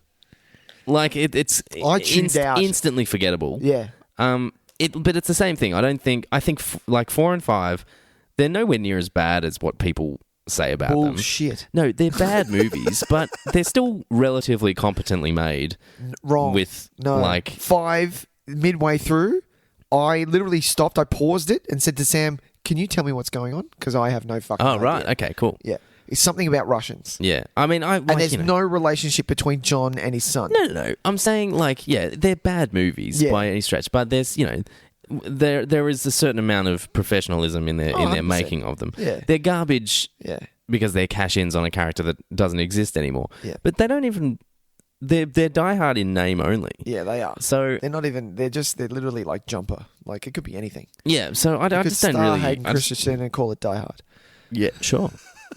They're about as similar to that. Yeah, I'd say. So I don't really care about them. I don't really I'm not passionately against them existing. Is it a trilogy for you in that sense? Yeah. I just think of it as the 3. Nice. And I might eventually watch 4 and 5 again at some point. I won't watch 5 again because it was. Oh, it's just a time waster. Yeah, but then at some point I might come around and want to rewatch 5 just for the shits and giggles. The same way I feel like I want to rewatch 4 for a bit of shits and giggles. Yeah, I'll rewatch 4 for the shits and giggles only because of what happened. And if you listen to there's a Kevin Smith thing on YouTube before he decided to diet. And he is super thin now. It looks weird. Yeah, it does look weird, doesn't it? I just remember Kevin Smith so differently. Bob go? But yeah, he's doing like a stand-up sort of routine-y thing. It looks like a college, stadium or whatever. Yeah. Anyway, and he goes in depth about writing Die Hard 4 and how Bruce Willis was very tough to work with. Yeah, he seems like a real weird dude. Yeah, but yeah, it was really interesting listening to it. I'd love a retrospective on Die Hard 4. Tyson? Yes, Nicholas. We moving on? Move on. Good. God damn, that was way too long. Hey, Nick. Tyson. Let's do our next segment. Oh, which is? What did you watch this week? Let's smash through it. Did you watch anything? I believe it did not, actually. Oh, really? Yeah. Nothing? This is the first time. Not a sniff. It's been a while. Let me have a look. It's beginning to look a lot like Christmas. No, I did not. All right, cool. Or you, Tys. I'll talk about a couple of things quickly. Yeah. I'll talk about this one because I know you have seen it as well. I watched Alita Battle Angel. Tyson. Really liked it. And then I saw that you didn't like it that much. Not a fan. Yeah. I loved it. Really? Borderline, at the end of it, I was like, this movie's great. Really? Yeah. What? I really liked it. Jesus Christ. There was no connection between the characters. Are you kidding me? Oh, I felt heaps. Jesus. Yeah, no. I was really on board. It was an eye spectacle. It was great candy to look at. It looked amazing. I wanted to be in on it. It's just halfway through, it just fell to the wayside. Yeah, and I was like, look, it's not doing it. What are you doing? And then I can always tell that I'm not connected when you can tell that the third act has started and I don't give a fuck. I'm like, I'm not in it. Wow. This that's fair enough. Do you know what I mean? But yeah, that's just what it done for me. But yeah, what were the key points? What did you I don't know. I felt really connected. I did connect to those characters. Yeah. I felt a lot of empathy for the Alita. Yeah. I thought it was a really lovely kind of. I didn't feel any of that weird. I mean, obviously it's a CG, enhanced character. She basically did motion capture and blah blah blah. So yes, look, I know I'm not looking at a real person, but you forget pretty quickly. Yeah, it's a very decent job, and that's what I liked about the spectacle. You saw a girl. There's no other question about it. I thought I was really really impressed with the action sequences. I thought they were incredible and really kind of creative in their visceral qualities. Yeah. When these robots are getting fucked up, I felt it, man. It felt really off-putting, in a body horror kind of way. Oh, okay. I found, it kind of put me on a weird kind of I felt uncomfortable watching some of them. Even the guy from Deadpool, his character, when he just walks around, I was like, oh, God, you're making me feel really uncomfortable. Yeah, it's a really heaving motion almost. Yeah. So I think they did, even though it clearly was a superimposed face on CGI, for some reason I just felt really engaged with all the characters despite them having very small amounts of actual human body parts. Yeah. It was strange. I really got involved. Yeah. It looked really good. It looked incredible. And I did end up connecting with the story. Okay. I thought Mahershala Ali was fucking awesome. He was good, wasn't he? Jennifer Connelly was great. Christoph Waltz was great. I was really surprised at how much I enjoyed it. Okay. Yeah, I thought it was really good. And enough that I'm it's a bit of a sleeper hit from the year for me. Yeah, nice. I'm glad that I ended up taking the time to watch it. That's good. Did that come out this year? Yeah. That was this year, early this year, Yeah. And the other one I want to talk about quickly is I watched Brightburn. Ooh. The Superman origin story horror film. Yeah. It's pretty interesting. Is it good? Yeah, is it good? I'd say it's good. Okay. It's You good. say it's good. It's good to slightly better than good. Okay. There are parts of it that I think are really, really great. Yeah. Who directed that? It was directed by somebody who... No, I've lost it. You've lost it? You're gone? Yeah. Okay. Sitting this one out. I looked it up, but now it's gone. Tell me. Hang on, wait. We'll get there. Wait. Keep going. It's very mean-spirited though. That's an interesting kind of take that they had on it. Like there is, and they do. What is the word? It is Superman. Yes, they do kind of wink they don't pull to the their audience. punches. Okay. Yeah, good, no, good. 100%. Yeah, good.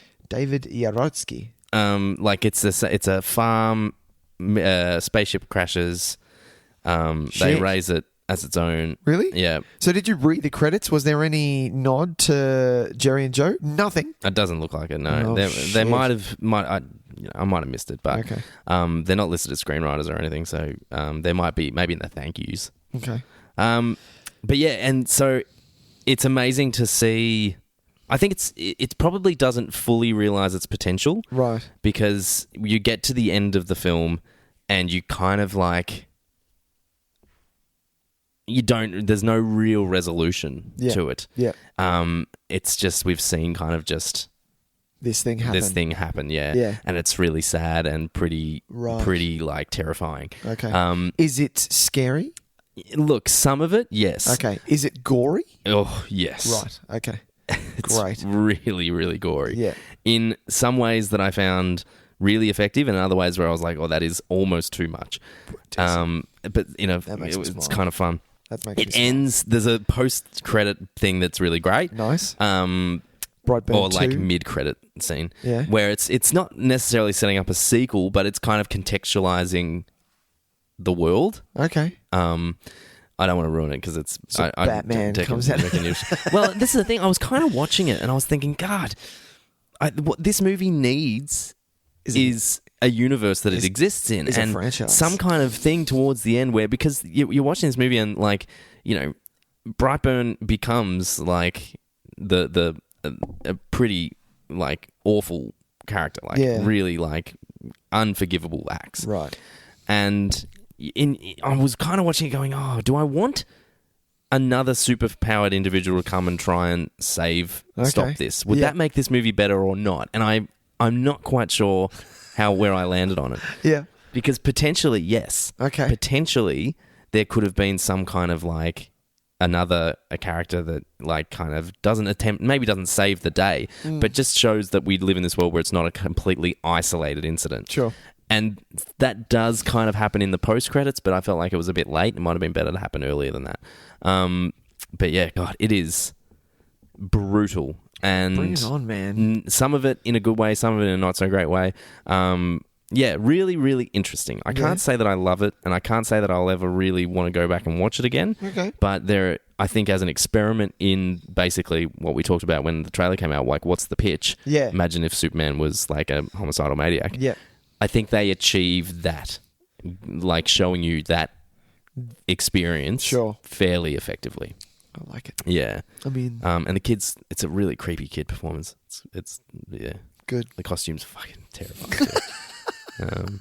Yeah. And it feels just really real. Like, because, let's face it, if an alien child landed in a spaceship and you raised it as your own, tell me you would not be, even if that kid looked at you the wrong way, you'd be like, oh shit, we've made a mistake. Oh shit, we're in trouble. Do you remember how we raised an alien? We know nothing about this thing. It's an alien. Yeah. Could be morphing just into human form. Yeah. And the conversations that the parents have when they're just kind of like, what the fuck were we thinking? Like, really? Really? That's awesome. What have we done? Who are the parents? Like, it's Elizabeth Banks and some guy I don't know. Elizabeth Banks? Who's really good. Nice. They're both really good in it. David Denham? Sure. David Denham. Yeah. Yeah, sure. They're really great in it. Nice. It's definitely worth watching. I think you'd really like it. It's on my list. You'd like the similarities. I think that you'd really like. Yeah, it'd tickle you. That'll be fun. Might be a bit scary because my son is named Clark, but yeah, fair. Well, he's not. It's all right. He's not called. He's what's his name in this? Billy. No, Brian. Billy Badson. No, it's Double B though. Double B. Yeah, and that's where the Brightburn thing comes from. Brightburn's actually the name of the county.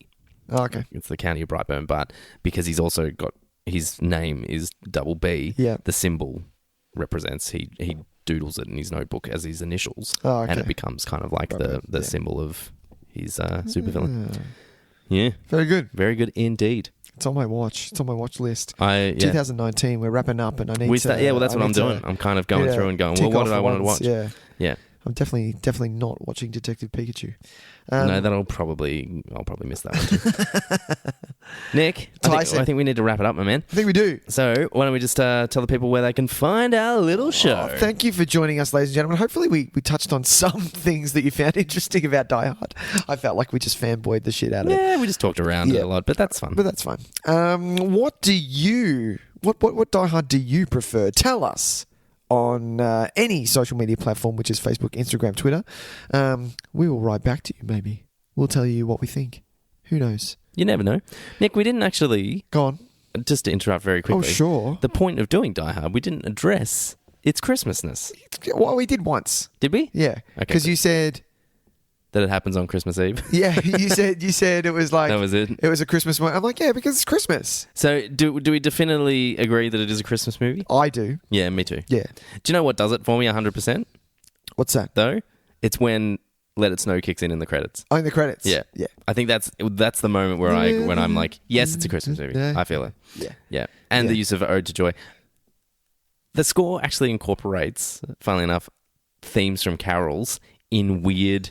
kind of fucked up ways that I noticed. It's weird. Yeah. I noticed little themes from carols here and there where I was like, oh, that's a bit of Winter Wonderland. That sounds like Frosty. And maybe I was making it up. Maybe I was just hearing it. But for me, I think the score is deliberately incorporating like weird cues versions from carols, just from little motifs here and there. And it works a treat. I like it. Helps build the lots of sleigh bells. So much sleigh bells in that score. There were so many sleigh bells. So of course it's a Christmas movie. It's a Christmas movie. I don't care what you guys say. Shut up. That's it. Thank you for joining us. If you would like to rate, review, subscribe, do all those things on Apple Podcasts, that will help our algorithm so much. Other than that, do it anywhere that you listen to podcasts. Yes. We would love it also.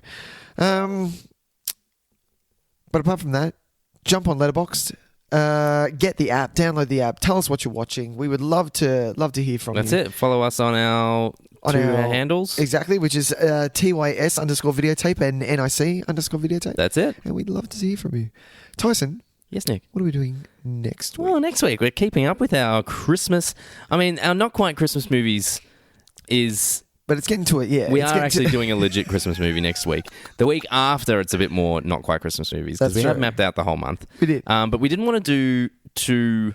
We can't keep going into the action. Yeah, because the next not quite Christmas movie we're doing is also an action movie. So we thought we'd break it up with an actual Christmas movie. An actual Christmas film. Yeah, because we try and do some. Yeah, so we tend to do one or two in the month. Yeah. Yeah, but this time because we're doing... Well, we won't tell the people what we're doing for our actual Christmas episode because that's going to be a lot of fun. But yeah, next week we're turning to the great man himself, our favourite... 80s action hero, Mr. Arnold Schwarzenegger. Exactly. And we're going to be talking about Jingle All the Way. With fucking Sinbad. Have we made a big mistake?